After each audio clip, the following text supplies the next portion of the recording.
regreso con ustedes con todo y Pensini por Globovisión. Bueno, antes de seguir nuestra conversación con el embajador Julio César Pineda, invitado especial de hoy, vamos a explicar un poco lo que yo entiendo de lo que acaba de decir el ministro de Finanzas, Kilikov.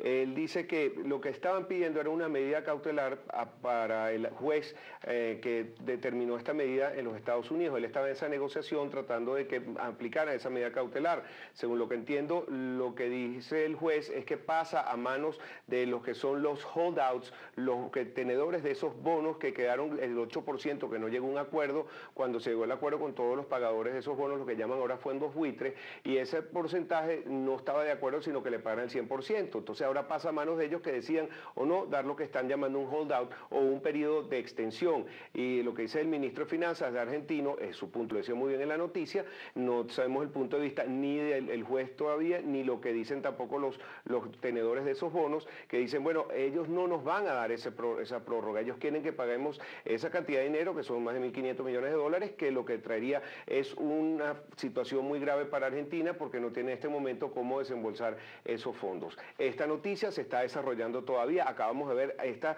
declaración fresca, pero en lo que tengamos más noticias, por supuesto que vamos a tratar de interpretarlas para ustedes. Bueno, Julio César, Argentina se ha acercado mucho a Venezuela, a Cuba, vemos que China, que Rusia marcan una nueva arquitectura económica, un nuevo mundo, algunos lo llaman, ellos mismos se definen un nuevo orden mundial. ¿Cómo entra Argentina dentro de todo esto? Y esto no sería como una primera estacada para que siga progresando ese nuevo orden. Mira, yo creo que hay una izquierda que ha perdido el horizonte con este acercamiento al marxismo y al modelo cubano, que no tiene razón de ser. Argentina es un país tan rico, una economía extraordinaria, y la situación en que está es triste.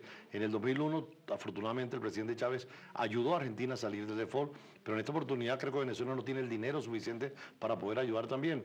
Y las ofertas del Mercosur no se han concretado para Argentina. Incluso se hablaba de un banco que fue la reunión del BRIC y tampoco hay respuesta. O sea, se ha quedado solo Argentina y con una presión internacional que hay que apoyar a Argentina porque al fin y al cabo es un pueblo latinoamericano, y lo que viene ahora es desempleo, inflación, problemas económicos, un país tan rico como Argentina, y es una lección para nosotros que tenemos tanto petróleo y tanta riqueza, que si no aprovechamos bien esos recursos nos va a pasar lo mismo. La deuda externa sigue creciendo, podemos caer tarde o temprano en una situación como esta si no enrumbamos la economía y si no ponemos un camino distinto. Por eso el presidente de Uruguay advertía que el Mercosur debe modificarse, renovarse. Y algunos hablan de que Uruguay y Paraguay inclusive miran con más interés ahora a la Alianza del Pacífico, que son gobiernos, democracia, con crecimiento económico, con respeto a los derechos humanos, de libre comercio. Ahí está Chile, está Perú, está Panamá, está Costa Rica, está México y está Colombia. Democracias funcionales, crecimiento económico. No van a pasar situaciones como la Argentina, donde hay un populismo exagerado. Y de hecho, Cristina no pudo seguir a la reelección y seguramente pierde las elecciones. Es una lección para Venezuela que tenemos tiempo de volver a tener nuestro dinero, ahorrarlo, financiar nuestro proyecto de desarrollo, porque nos puede caer tarde o temprano una situación triste para Argentina, por cierto. Claro, mira, también vemos esta situación de Rusia involucrado en todos estos conceptos nuevos. Claro, perdona que es importante lo que tú señalabas, efectivamente, esto entra en un marco global, porque el viaje de Putin a América Latina, el viaje del presidente de China, hay una ruptura del orden mundial y viene una reestructuración, donde por supuesto que China y Rusia están buscando negocios para ellos y piensan poco en nosotros.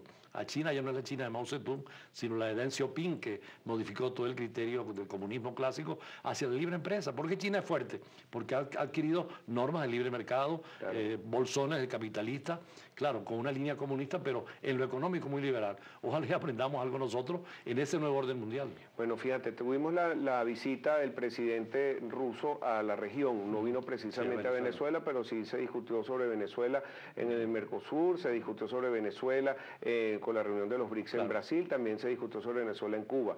Pero hay un acercamiento, porque ayer lo vimos, muchas noticias de Gazprom y muchos acuerdos que se está haciendo con esa importante compañía rusa que también está involucrado de alguna manera Vladimir Putin. Claro. ¿Es posible que estas compañías estén acercándose a Venezuela por negocios con Citgo, por las petroleras, por las refinerías? ¿Será finalmente el interés petrolero lo que los está motivando? Mira, el interés petrolero es muy importante para toda la humanidad. Sabes que es el fundamento de toda la industrialización y el desarrollo moderno. Rusia está perdiendo a Europa. y sabe que tiene que irse hacia Asia y hacia América Latina. Por eso la visita y a reabrir el vínculo con Cuba, que le perdonó la deuda externa, sí, y el acercamiento a Venezuela. Afortunadamente Venezuela fue clara al decir que no aceptaba bases rusas en nuestro territorio por una cuestión constitucional. Si no nos pones a Irán, en torno a Rusia y a China, aunque estamos tan endeudados con China que poca libertad tenemos de movimiento.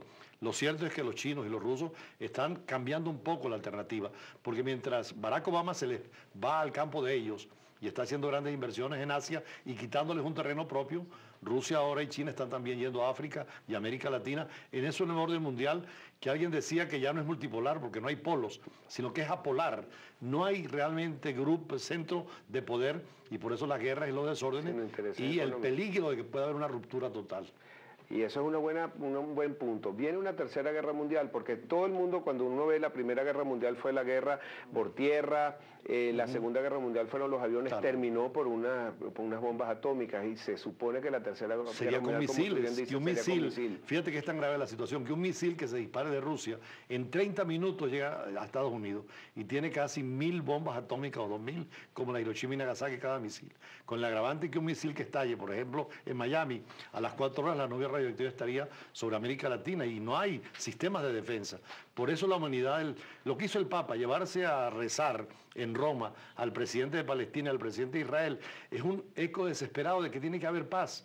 Y el llamado del Papa a los líderes políticos de no jugar a la guerra, porque se les puede ir de esos juegos de guerra una situación en la cual es incontrolable. Una guerra uno sabe cómo empieza, pero no cómo termina. Y esa situación es dramática, y por supuesto el económico juega mucho en esto. Me llama mucho la atención que hayas mencionado ese periodo del octubre del año 62. Volvemos entonces con el propio Fidel Castro, todavía vivito y coleando y tomando decisiones. 50 años después, claro, volvemos a esa guerra fría. Ya se habla de guerra fría. Tú ves a todos los ministros rusos, claro, cuando hablan de estas sanciones. No, es que esto es una guerra fría. Hoy hay sanciones de la Unión Europea muy fuertes y de Estados Unidos, aislando más a Putin. Putin buscando irse hacia Asia, buscando apoyos a América Latina, y hay un reacomodo mundial. Ojalá que Venezuela no entre en esa diatriba mundial, ni en el Medio Oriente. Los grandes países son prudentes en opinar y en parcializarse. Por eso en el caso palestino-israelí hay que tener mucha prudencia, como en el sirio. Para conocer el Medio Oriente es muy complicado.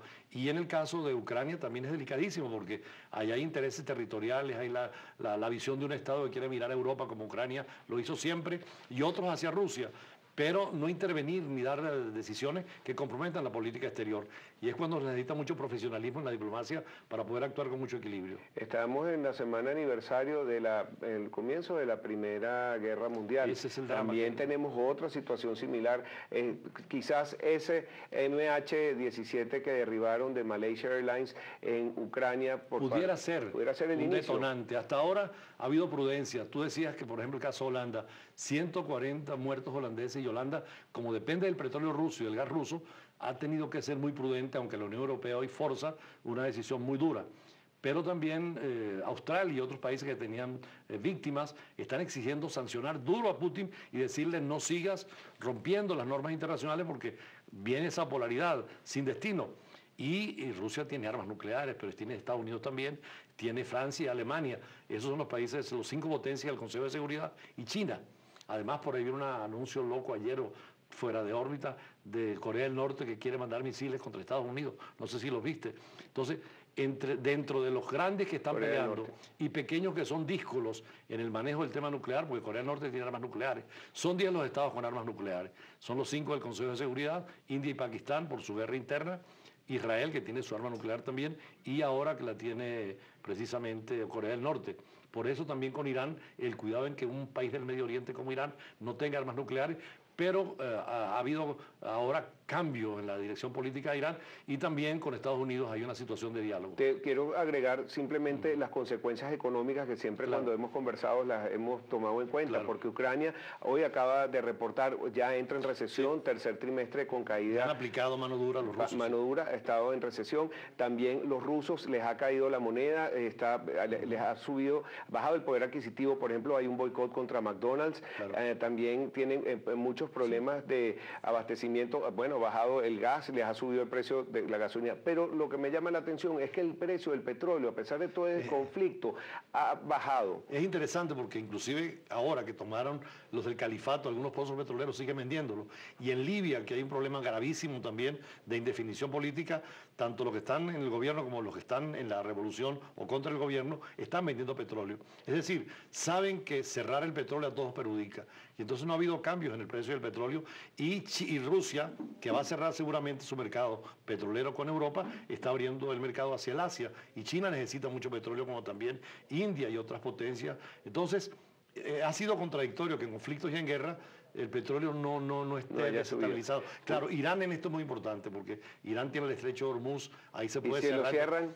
Pero como Irán está en una nueva línea ahora de negociación con Occidente, también ha suavizado el problema. Bueno, Julio César, un placer siempre hablar contigo y ojalá que se repita y tenerte de invitado donde puede ser un poquito menos imparcial. Y además, claro, yo además me quedo porque estamos en la misma casa, solo esperar un poco más, pero claro, como te decía, cuando uno dirige un programa pues tiene que poner las opiniones de uno y de otro. Palestina dice esto, Israel dice esto, o los rusos de Putin dice esto y los ucranianos europeos esto. Pero cuando uno habla en este lenguaje amistoso, hay criterios personales ya subjetivos y se pueden decir, además, en un país democrático y libre, estas son expresiones necesarias. Les recuerdo que es @JCPinedap. Julio César no solo es buen tuitero, sino que responde todas sus preguntas. Y si usted también tiene interés de hacer algún estudio, de estudios internacionales, él siempre lo puede dirigir y darle un poco de guía en eso. De hecho, tenemos unas charlas por dar en materia económica vinculada a la geopolítica y a la diplomacia. Excelente. A lo mejor participo. No, tú siempre participas. Muchas gracias, Julio César Pineda. Muchísimas gracias. Ya regresamos.